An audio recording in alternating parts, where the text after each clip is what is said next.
A review copy was provided. Hello everyone, my name's Adam. I'm the senior editor for NoobFeed.com, and I am talking about Lust from Beyond M Edition. So first off, what is this M Edition of the game? So if you played the original, you know that the original game had a lot of graphic sexual content as per the narrative. It was there for a reason. It wasn't there for shock value. It played a crucial element within the story itself. So the M Edition basically censors a lot of the more profound sexual images that were in the original game. Because of those images, the game was censored heavily within other countries, even being banned flat out, and you couldn't really find it on Steam's search list. Despite this, the game did break even within about 48 hours or 72 hours, I forgot, but nevertheless the M Edition is for many others who are unable to play the game, or to give people a slightly more, I would say, less striking game to enjoy. Now at its core, it is a Lovecraftian game with Geiger also infused into the title. So what is Lust from Beyond about?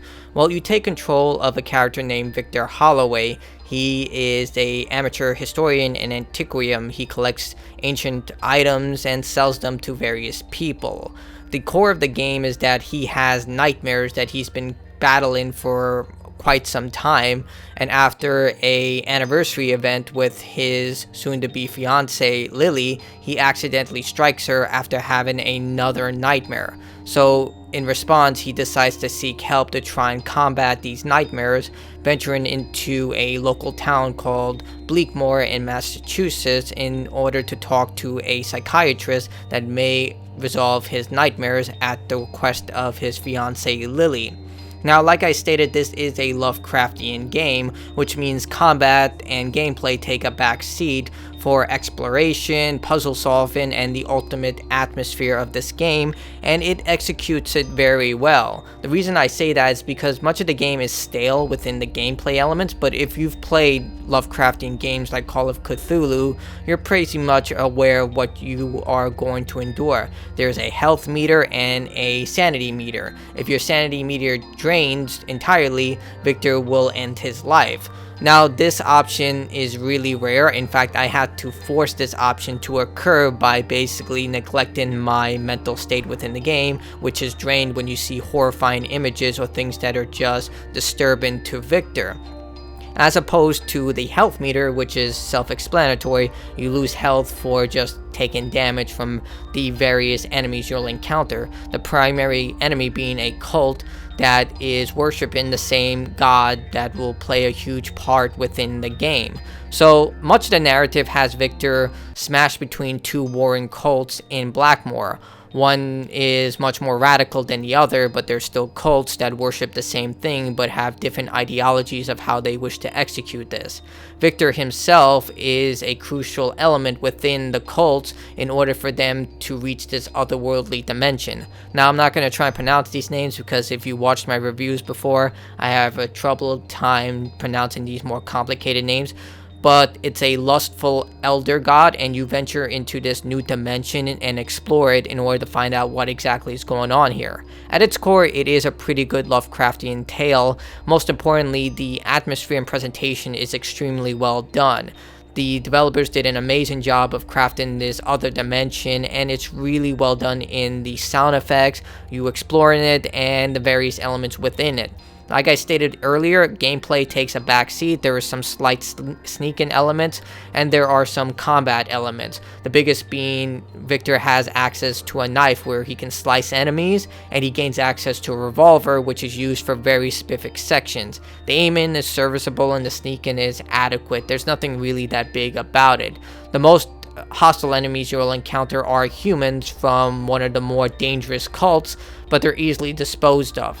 You are given limited items, and this game is labeled as a survival horror, but it really isn't. It's more of a atmospheric adventure horror game.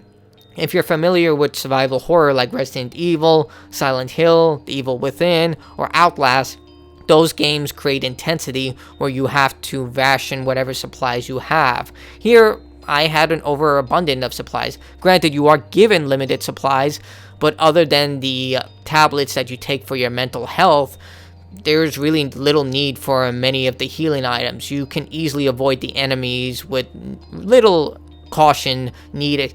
Like, sometimes the game will have you sneak around, but the AI isn't that great, so you're able to just rush through. Granted, if you are just blindly running through everything, yeah, they'll eventually catch up to you and kill you, but exercise a small degree of common sense and you'll be able to prevail with no effort whatsoever. There are 2 big boss fights, but for the most part, gameplay takes a back seat. Now, the narrative, like I stated, is really good, but it's also branching. You have critical choices usually involving whether you want someone to live or die, and depending on that choice, it will alter the ending. There are 2 major endings and a couple of sub-endings. Similar to Dragon Age Origins, you get one big finale in a cinematic, and then you get a bunch of texts that tell you what happened to the characters that you let live or the characters you killed. The other major element of Lovecraftian games is always exploration, and that's what you'll do most of the time here.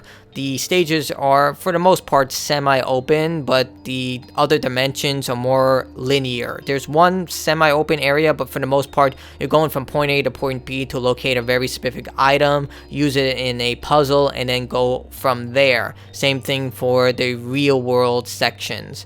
Now, the character designs are really well done, just like the presentation and the environmental design, but exploration, it can be pretty difficult. You're told to just, well, you're not really told, but you're just given the idea of just explore the environment and find what tools you need in order to progress. During my first playthrough, I had a very difficult time with this, especially in the second chapter, mainly because it told me to check the back room, and when I went to the back room, I wasn't really aware of what I had to do, but it turned out I had to pick up a piece of paper in order to fulfill an order. So I was a little confused of what exactly I was supposed to do. But once you understand what you have to do, you can bum rush through the game in less than 4 hours. But the initial adventure will have you just scratching your head of where you have to do, where you have to go. But it's not to the point that you'll be completely lost. Just, interact with everything and find your place within the world. We do have to solve puzzles in order to navigate this world, but for the most part the puzzles are just trial and error or locate a specific item. When you have to solve a puzzle, for example some specific box or a locked door, you're given the solution in the way of a piece of paper, so it's mostly just trial and error. The other major ability that Victor has is the ability to use essence. For the most part, essence is just used as a way to build bridges or navigate a very specific NPC in order to avoid hostile creatures. It's okay, and it just serves as a way to progress through barriers provided to the player. It's not that exciting. You do also gain upgrades over the course of the adventure. Some are more useful than others, such as gaining more points in healing or mental fatigue when you use items, or sneaking much quicker. I mean, they're there and they're optional if you want them, but they're not that hard to find. Collectibles are also available within the game that unlock character animations, enemy animations. It's, some bonus stuff for getting these items, and of course there are achievements for playing through the game multiple times if you're into that stuff. The game takes around 6 hours for the first playthrough and about 4 hours for each additional playthrough, so it's not truly demanding. You can't select chapters, which I find strange, so if you miss collectibles in a specific chapter, you have to replay the entire game. Hopefully they'll add that into the game, but for the most part, yeah, it's a standard adventure. Ultimately, Lust from Beyond is a good Lovecraftian tale. It doesn't try and rewrite what these games have already done. It does much of the same things that other titles have done. They don't really focus on combat. They focus more on you just exploring this world and the idea of just madness in general, exploring things that just seem disturbing and unsettling. The endings are adequate, and ultimately I would recommend it if you're a fan of Lovecraftian games. If you're looking for a survival horror game, I can't recommend this because it's not really that, as you'll easily dismiss any of those aspects that made much more profound survival horror games so exciting. And here it's more just exploring the dimensional world of this whole Lustgard's realm, and I really liked it in that regard. So I'm going to give this a thumbs up, and I will recommend it if you want to know the specific score I gave it, check out the link below to read the full written review. I go into much detail about it, but ultimately it's a good Lovecraftian game. I liked it, I enjoyed it, and it's available right now on Steam. Now, I do have to warn people that if you do get the uncensored version, there is a lot of graphic material in that. In fact, it's so graphic that you cannot watch it on YouTube or most video sharing sites. You actually have to go to an adult. I had to go to an adult site for journalistic purposes to see exactly why it was censored, and yeah, it was censored for a very specific reason. So if you want to see that stuff, you're going to have to go to those sites, with caution. Just, exercise caution when you do that stuff. But there is a reason why it was censored.